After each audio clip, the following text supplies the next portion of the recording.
तो आइए बच्चों, देखिए इस वीडियो में हम डिस्टेंस और डिस्प्लेसमेंट के कॉन्सेप्ट के बारे में पढ़ेंगे। ये पढ़ेंगे कि डिस्टेंस क्या होता है और डिस्प्लेसमेंट क्या होता है। तो आइए देखिए, इसको समझने के लिए, डिस्टेंस को समझने के लिए एक एग्जाम्पल की हेल्प लेते हैं। देखिए इस एग्जाम्पल की हेल्प से समझेंगे कि डिस्टेंस क्या होता है। मान लीजिए पॉइंट ए पे मेरा घर है, मैं पॉइंट ए पे रहता हूँ और मुझे पॉइंट सी पे कुछ काम से जाना है। सपोज मुझे पॉइंट सी पे पहुँचना है, लेकिन मैं पॉइंट ए से सी डायरेक्टली नहीं आता। मैं पहले क्या सोचता हूँ कि यार पॉइंट बी पे मेरे फ्रेंड का घर है, मैं वहाँ उससे मिलता हूँ, उससे मिलने के बाद क्या करूँगा, पॉइंट सी पे पहुँचूंगा।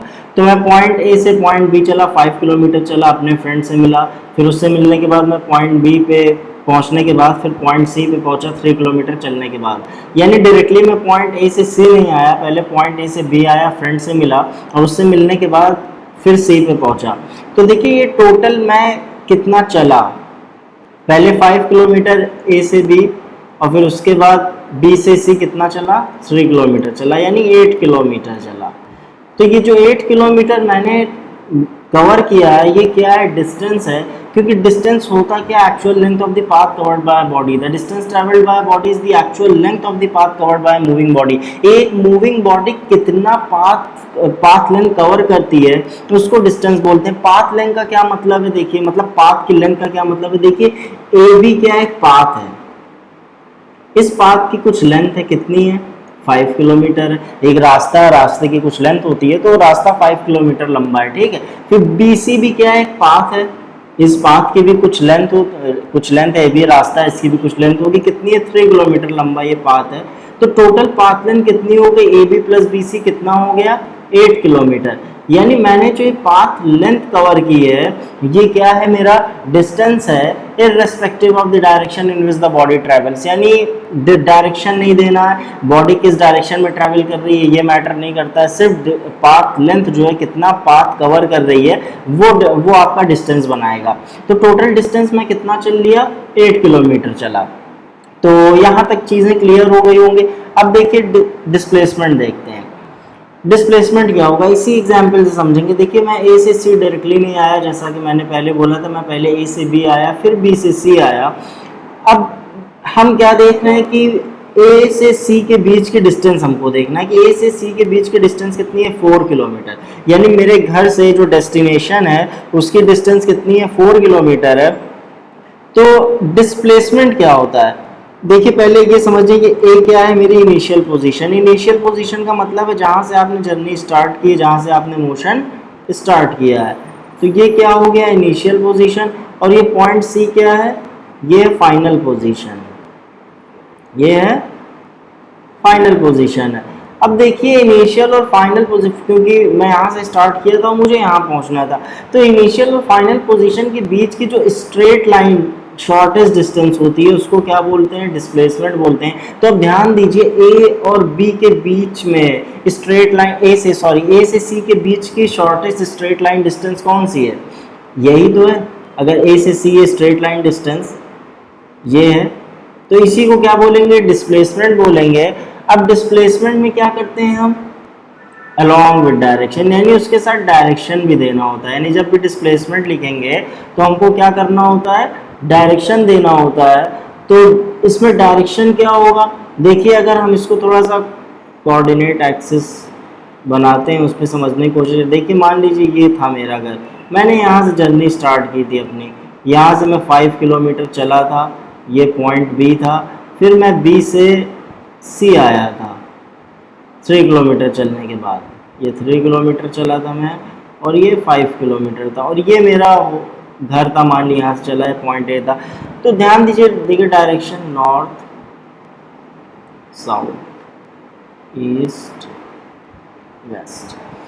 तो अब ध्यान दीजिए मैं डिस्प्लेस्ड किस डायरेक्शन में हुआ, देखिए अगर ध्यान से देखिए तो मेरा डिस्प्लेसमेंट किस डायरेक्शन में हुआ, ईस्ट। यानी मैं 4 किलोमीटर डिस्प्लेस्ड हुआ किस डायरेक्शन में, टुवर्ड्स ईस्ट। यानी ईस्ट में 4 किलोमीटर मेरा डिस्प्लेसमेंट हुआ, यानी डिस्टेंस मैंने कितनी कवर कर ली, 8 किलोमीटर। और डिस्प्लेसमेंट मेरा कितना हुआ 4 किलोमीटर टूवर्ड्स ईस्ट। तो डिस्प्लेसमेंट क्या होता है, shortest distance between initial and final position. अब देखिए यहाँ से तो क्लियर हो गई बातें। अब देखिए जरा इस एग्जाम्पल को देखिए, पॉइंट ए से स्टार्ट किया चलना मैंने, पॉइंट बी पे इस पाथ को फॉलो करते हुए आया। अब पॉइंट ए से बी मैंने कुछ डिस्टेंस कवर किया, सपोज कुछ डिस्टेंस होगा 1 मीटर या 2 मीटर, जो भी डिस्टेंस हो, और डिस्प्लेस्ड कितना हुआ। तो डिस्प्लेसमेंट कैसे देखेंगे, शॉर्टेस्ट डिस्टेंस बिटवीन इनिशियल, देखिए ये मेरी थी क्या इनिशियल पोजीशन, ये थी इनिशियल पोजीशन, और ये क्या है फाइनल पोजीशन। तो अब देखिए इनिशियल और फाइनल पोजीशन के बीच की शॉर्टेस्ट डिस्टेंस क्या है, यही तो है, ये ए बी ही तो शॉर्टेस्ट डिस्टेंस है इनिशियल पोजीशन और फाइनल पोजीशन के बीच की, यानी डिस्प्लेसमेंट क्या है इस केस में ये है। और डिस्टेंस मैंने कितना ट्रैवल किया, इतना ट्रैवल किया। तो डिस्प्लेसमेंट समझना है कि डिस्प्लेसमेंट क्या है, हमेशा देखेंगे। मान लीजिए यहाँ से स्टार्ट किया मैंने चलना, ये 1 किलोमीटर चला इस तरह से, और फिर 2 किलोमीटर चला, और फिर 1 किलोमीटर ऐसे चला। तो अब देखिए डिस्टेंस मैंने कितना कवर किया, मान लीजिए पॉइंट ए से स्टार्ट किया था, इनिशियल पोजीशन थी, और पॉइंट बी पे मैंने ख़त्म कर दिया। तो अब देखिए डिस्टेंस कितना ट्रैवल किया, 1 + 2 + 1 यानी 4 किलोमीटर, और डिस्प्लेस्ड कितना हुआ पॉइंट ए से पॉइंट बी, यानी ये जो शॉर्टेस्ट डिस्टेंस है बिटवीन ये इनिशियल पोजीशन ए और फाइनल पोजीशन बी के बीच की, इसी को क्या बोलेंगे, डिस्प्लेसमेंट बोलेंगे। तो देखिए इतना क्लियर हो गया कि डिस्टेंस कैसे क्या निकालते हैं, डिस्टेंस क्या होती है और डिस्प्लेसमेंट कैसे फाइंड किया जाता है। तो आइए देखते हैं डिस्टेंस और डिस्प्लेसमेंट में और डिफरेंस देखते हैं क्या है। The distance travelled has only magnitude whereas displacement has magnitude as well as direction. देखिए वो क्वांटिटीज, अब डिस्टेंस में हम क्या कर रहे हैं, सिर्फ मैग्नीट्यूड दे रहे हैं। मैग्नीट्यूड का मतलब मान लीजिए मैं 5 किलोमीटर चला, तो ये 5 किलोमीटर क्या हो गया, मैग्नीट्यूड हो गया। और डिस्प्लेसमेंट में क्या कर रहे हैं, 5 किलोमीटर प्लस डायरेक्शन दे रहे हैं, जो भी डायरेक्शन था, नॉर्थ था, ईस्ट था, वेस्ट था, साउथ था, जो भी डायरेक्शन था उसके साथ अटैच किया। तो देखिए डिस्टेंस क्या है, स्केलर क्वांटिटी। स्केलर क्वांटिटी किसको बोलते हैं, ऐसी क्वांटिटी जिसमें सिर्फ मैग्नीट्यूड देना हो। तो स्केलर क्वांटिटीज क्या होती हैं, जिनमें सिर्फ हम क्या देते हैं, मैग्नीट्यूड देते हैं। और वेक्टर क्वांटिटीज क्या होती हैं, जिनमें मैग्नीट्यूड प्लस डायरेक्शन, मतलब मैग्नीट्यूड भी हो प्लस डायरेक्शन भी हो। तो ऐसी फिजिकल क्वांटिटी जिसमें मैग्नीट्यूड भी हो डायरेक्शन भी हो, उनको वेक्टर क्वांटिटीज बोलेंगे, और ऐसी फिजिकल क्वांटिटी जिसमें सिर्फ मैग्नीट्यूड हो उसको स्केलर बोलेंगे। तो अब देखिए अब आपको समझ में आ गया होगा डिस्टेंस क्या है, स्केलर है, और डिस्प्लेसमेंट क्या है, वेक्टर है। क्योंकि डिस्प्लेसमेंट में हम डायरेक्शन भी दे रहे हैं, डिस्प्लेसमेंट हमने लिखा था 4 किलोमीटर टूवर्ड्स ईस्ट, तो उसके साथ डायरेक्शन अटैच किया, तो वो क्या है, वेक्टर क्वांटिटी है। तो ये एक बात समझ में आ गई कि डिस्टेंस स्केलर है और डिस्प्लेसमेंट क्या है, वेक्टर क्वांटिटी है। आइए दूसरा डिफरेंस देखते हैं। The distance travelled by moving body can not be zero but the final displacement of a moving body can be zero. यानी डिस्टेंस किसी भी मूविंग बॉडी का जीरो नहीं हो सकता, क्योंकि बॉडी अगर चल रही है तो वो कुछ पाथ लेंथ कवर करेगी, यानी वो कुछ लेंथ जो पाथ, अब कोई बॉडी चल रही है तो वो पाथ की जो लेंथ होगी कुछ तो वो कवर कर रही है, यानी कुछ तो चल रही है, तो डिस्टेंस जीरो नहीं हो सकता। लेकिन डिस्प्लेसमेंट क्या हो सकता है, जीरो हो सकता है। कहने का मतलब ये है, देखिए मैं ए से बी आया 5 किलोमीटर ट्रैवल किया, फिर बी से सी आया 3 किलोमीटर ट्रैवल किया, और फिर सी से ए आया 4 किलोमीटर ट्रैवल किया। तो टोटल में कितना चला, 5 + 3 + 4 यानी 12 किलोमीटर मैंने ट्रैवल किया। तो 12 किलोमीटर में चल लिया, लेकिन जहां से स्टार्ट किया था फिर वहीं आ गया, यानी इनिशियल और फाइनल पोजीशन मेरी क्या है, ए ही है, क्योंकि ए इनिशियल पोजीशन थी, यहाँ से चला, और फिर ए ही फाइनल पोजीशन हो गई, क्योंकि यहाँ पे आके मैंने अपनी जर्नी खत्म की। तो शॉर्टेस्ट डिस्टेंस बिटवीन इनिशियल और फाइनल पोजीशन क्या है, जीरो है, यानी डिस्प्लेसमेंट क्या है, जीरो है। यानी जब हम चलेंगे, अगर आप चल रहे हैं तो कुछ डिस्टेंस तो आप चल ही रहे हैं, डिस्टेंस कभी जीरो हो ही नहीं सकता, लेकिन डिस्प्लेसमेंट क्या है, वो जीरो भी हो सकता है। अगर हमने जहां से स्टार्ट किया था हम फिर वापस क्या करें, वहीं लौट आए, तो डिस्प्लेसमेंट क्या हो जाएगा, जीरो हो जाएगा। अब देखिए ये सर्कुलर पाथ का, मान लीजिए कोई सर्कुलर ट्रैक है, आप पॉइंट ए से स्टार्ट करते हैं और इसका राउंड लगाते हुए फिर पॉइंट ए पे आते हैं, तो अब देखिए डिस्टेंस ट्रेवल्ड कितना होगा, अब टोटल डिस्टेंस इस सर्कुलर ट्रैक का क्या हो जाएगा, पेरीमीटर ऑफ सर्कल। इस सर्कल का पेरीमीटर क्या होता है, 2 पाई आर होता है, सरकमफ्रेंस 2 पाई आर होता है। तो डिस्टेंस ट्रेवल्ड कितना हो गया, 2 पाई आर, यानी 2 पाई आर आपने डिस्टेंस कवर किया, बट डिस्प्लेसमेंट क्या हो गया, 0, क्योंकि पॉइंट ए से स्टार्ट किया था और पॉइंट ए पे ही आके क्या कर दिया, खत्म कर दिया। तो डिस्प्लेसमेंट कितना हो गया, 0, और डिस्टेंस ट्रेवल्ड कितना हो गया, 2 पाई आर। तो वही बात यहाँ बताई जा रही है कि the distance travelled by moving body can not be 0, यानी डिस्टेंस 0 नहीं हो सकता, बट फाइनल डिस्प्लेसमेंट क्या हो सकता है, 0 हो सकता है। तो इतनी बात क्लियर हो गया। ये तीसरा पॉइंट देखते हैं, the magnitude of displacement is equal to और लेस देन द डिस्टेंस, यानी डिस्प्लेसमेंट देखिए मैथमेटिकली इसको लिखे हैं तो क्या लिखेंगे, डिस्टेंस इज ग्रेटर देन और इक्वल टू डिस्प्लेसमेंट, यानी डिस्टेंस जो है वो हमेशा क्या होगा, डिस्प्लेसमेंट से ज्यादा होगा या उसके इक्वल होगा। मतलब डिस्टेंस कभी भी डिस्प्लेसमेंट से कम नहीं हो सकता। अगर इसको देखें तो देखिए पीछे इस एग्जांपल से हम लोग समझ सकते हैं, मान लीजिए पॉइंट ए से मैं पॉइंट बी आया, फिर पॉइंट बी से पॉइंट सी आया, टोटल मैंने डिस्टेंस कितना कवर कर लिया इसमें, मान लीजिए 5 किलोमीटर प्लस 3 किलोमीटर, कितना कवर किया, 8 किलोमीटर कवर किया मैंने। अब देखिए पॉइंट ए से पॉइंट बी से पॉइंट सी, टोटल डिस्टेंस कितना चल लिया, 8 किलोमीटर। अब डिस्प्लेसमेंट देखते हैं, देखिए shortest distance between initial and final position, ये मेरी ये ए इनिशियल पोजीशन थी, ये सी क्या है, फाइनल पोजीशन है। तो शॉर्टेस्ट डिस्टेंस कितनी है, 4 किलोमीटर है, यानी 8 किलोमीटर मेरा डिस्टेंस है और डिस्प्लेसमेंट कितना है मेरा, 4 किलोमीटर।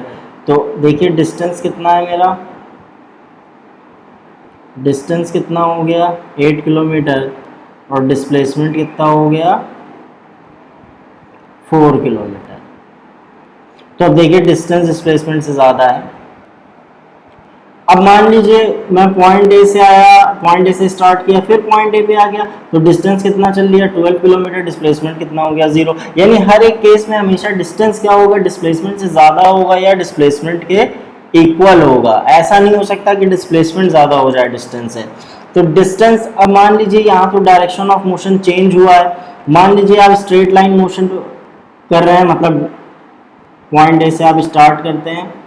अब देखिए डिस्टेंस और डिस्प्लेसमेंट किस केस में इक्वल होगा, पॉइंट बी पे आते हैं, कितना ट्रैवल किया, 5 किलोमीटर, डिस्टेंस कितना चले, डिस्टेंस कितना ट्रैवल किया, 5 किलोमीटर, और डिस्प्लेस्ड कितना हुआ, डिस्प्लेसमेंट कैसे निकालेंगे, shortest distance between initial and final position. तो ए से be straight line motion perform किया है आपने, तो देखिए इन दोनों के बीच के शॉर्टेस्ट डिस्टेंस क्या हो गई, ये ए बी है, तो ए बी यानी डिस्प्लेसमेंट भी कितना हो गया, 5 किलोमीटर,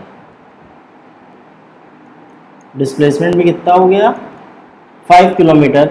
यानी कि डिस्टेंस और डिस्प्लेसमेंट इस केस में क्या होगा, इक्वल होगा। यार आप डायरेक्शन नहीं चेंज कर रहे हैं, स्ट्रेट लाइन मोशन परफॉर्म कर रहे हैं, तो उस केस में डिस्टेंस और डिस्प्लेसमेंट क्या होंगे, इक्वल होंगे।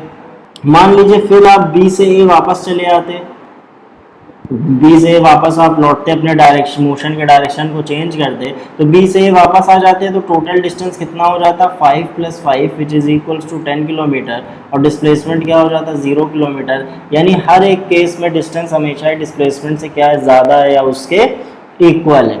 तो इतनी बात क्लियर हो गई। अब देखिए आइए इस पे बेस्ड हम लोग कुछ क्या किया जाए, न्यूमेरिकल सॉल्व करते हैं। तो देखिए बहुत आसान न्यूमेरिकल है। A body is moving along a circular path of radius R. तो देखिए एक बॉडी है, आइए बना लेते हैं, एक सर्कुलर पाथ बना लेते हैं जिसकी रेडियस क्या ले लेते हैं, कैपिटल आर, ठीक है।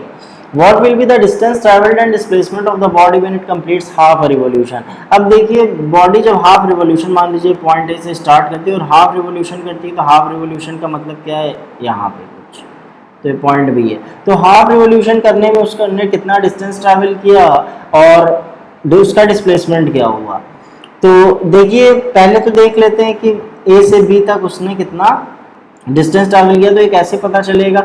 देखिए मान लीजिएगा पूरे सर्कुलर ट्रैक का चक्कर लगाती बॉडी, मान लीजिए ए से पूरा ए से स्टार्ट करती और फिर ए पे आती, तो इस पूरे सर्कुलर ट्रैक का चक्कर लगाने में कितना डिस्टेंस ट्रैवल करती, 2 पाई आर, जो उसके सरकमफ्रेंस के इक्वल होगा। तो 2 पाई आर डिस्टेंस ट्रैवल करती ए से ए आने में, लेकिन अभी क्या कर रही है, हाफ राउंड लगा रही है, यानी सर हाफ सर्कुलर ट्रैक है उसने कंप्लीट किया, हाफ रिवोल्यूशन लिया है, तो 2 पाई आर अगर फुल ट्रैक का सरकमफ्रेंस है तो हाफ ट्रैक का कितना हो जाएगा, पाई आर। यानी डिस्टेंस उसने कितना ट्रैवल किया, पाई आर। ए से बी कितना आई, पाई आर आई। अब देखिए डिस्टेंस तो पता चल गया कि क्या हो गया, ये क्या है, डिस्टेंस है। यानी डिस्टेंस क्या हो गया, जो इसने पाथ लेंथ कवर की है, देखिए पाथ लेंथ यही तो है, पाथ लेंथ तो इतना कवर किया इसने, डिस्टेंस हो गया which is equals to pi R. तो हाफ पार्ट तो क्वेश्चन का कंप्लीट हो गया। अब डिस्प्लेसमेंट निकालेंगे, तो देखिए डिस्प्लेसमेंट क्या, shortest distance between initial and final position. तो हमारी इनिशियल पोजीशन क्या है, ये ए, ये क्या है हमारी इनिशियल पोजीशन है। अब फाइनल पोजीशन क्या है, बी है, ये बी है क्या हमारी फाइनल पोजीशन है। तो अब शॉर्टेस्ट स्ट्रेट लाइन डिस्टेंस देखिए, शॉर्टेस्ट डिस्टेंस देखिए, ये ए से बी के बीच में क्या होगी शॉर्टेस्ट डिस्टेंस, ये यही तो होगी। तो ए बी क्या हो गया, उसका डिस्प्लेसमेंट हो गया। यानी डिस्प्लेसमेंट क्या है एक्चुअल में, displacement is equals to A B. अब ए बी होगा किसके इक्वल, देखिए ये ए बी है क्या, ये डायमीटर है, तो सर्कल का रेडियस अगर कैपिटल आर है तो डायमीटर क्या हो जाएगा, 2 टाइम्स कैपिटल आर, 2r। यानी डिस्प्लेसमेंट कितना है, 2r, और डिस्टेंस कितना है, पाई आर। तो देखिए बहुत आसान क्वेश्चन था, बस ढूंढना है कि एक्चुअल में पाथ लेंथ क्या है और shortest distance between initial and final position क्या है। आइए एक और देखते हैं। देखिए hand travels a distance of 8 centimetre from P to Q. देखिए एक चीटी है जो कि पॉइंट पी से, मान लीजिए पॉइंट पी है, पॉइंट पी से पॉइंट क्यू आई, कितना डिस्टेंस ट्रेवल किया, 8 सेंटीमीटर। फिर क्या हुई, and then moves a distance of 6 centimetre at right angles to P Q. अब पी क्यू से राइट एंगल बनाते हुए क्या हुई, 6 सेंटीमीटर और मूव की। यानी इस तरह से राइट एंगल बनाते हुए 6 सेंटीमीटर और क्या कर गई, मूव कर गई। मान लीजिए आर तक आई 6 सेंटीमीटर। तो पूछ रहा है फाइंड रिजल्टेंट डिस्प्लेसमेंट बताओ। तो रिजल्टेंट डिस्प्लेसमेंट कैसे निकालेंगे, देखिए पी से स्टार्ट की, क्यू आई, क्यू से फिर आर गई।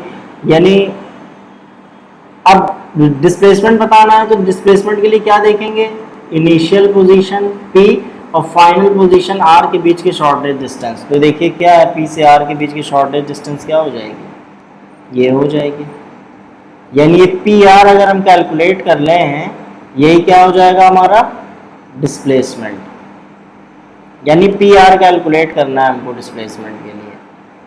तो आइए पी आर कैलकुलेट कैसे करेंगे। देखिए राइट एंगल ट्राइंगल है, और राइट एंगल ट्राइंगल में हम क्या यूज़ करते हैं, देखिए राइट एंगल ट्राइंगल है, ये क्या है, परपेंडिकुलर है, ये बेस, और ये क्या हाइपोटेन्यूज है। तो इसके लिए हम पाइथागोरस थ्योरम की हेल्प लेंगे। पाइथागोरस थ्योरम क्या कहता है, देखिए पी आर का स्क्वायर, यानी पी आर स्क्वायर किसके इक्वल होगा, P Q square plus Q R square के। यानी कोई भी एक राइट एंगल ट्रायंगल है, उसमें इस साइड का जो स्क्वायर होगा वो बाकी की 2 साइड्स के स्क्वायर के सम के इक्वल होगा। तो अब देखिए हमको पी आर कैलकुलेट करना है। कोऑर्डिनेट ज्योमेट्री में आप लोगों ने पढ़ा भी होगा पाइथागोरस थ्योरम, नहीं पढ़ा है तो बहुत ज़्यादा मुश्किल नहीं है, यहाँ पे आपको समझ में आ जाएगा। एक राइट एंगल ट्रायंगल है अगर, तो उसमें ये वाली जो साइड होगी उसका स्क्वायर इन दोनों के साइड के स्क्वायर के सम के इक्वल होगा। तो यहाँ पे पी क्यू की वैल्यू कितनी दे रखी है, 8, तो 8 स्क्वायर। क्यू आर कितना है, 6, तो 6 स्क्वायर हो गया। यानी 64 plus 36 is equals to what, 100। यानी पी आर स्क्वायर की वैल्यू कितनी आ गई, 100 आ गई। तो इसका मतलब पी आर कितना हो जाएगा, 10 सेंटीमीटर। अब देखिए डिस्प्लेसमेंट इसका कितना है, 10 सेंटीमीटर। यानी एक चीटी जिसने पी से स्टार्ट की थी अपनी जर्नी, क्यू पे आई और क्यू से आर गई, तो इस जर्नी में उसका जो डिस्प्लेसमेंट है, यानी shortest distance between initial and final position कितना है, 10 सेंटीमीटर। यानी अपने वो पॉइंट से कितना डिस्प्लेस्ड हो पाई, 10 सेंटीमीटर डिस्प्लेस्ड हो पाई। अब देखिए अगर इसी क्वेश्चन में डिस्टेंस पूछ लेता तो वो तो और भी आसान है। ये पी क्यू डिस्टेंस कितना हो जाएगा, P Q plus Q R, तो 8 प्लस 6 टोटल कितना हो गया, 14 सेंटीमीटर। ये हो गया डिस्टेंस, लेकिन इसमें सिर्फ डिस्प्लेसमेंट पूछा था। तो आई होप कि आप लोगों को चीज़ें समझ में आई होंगी।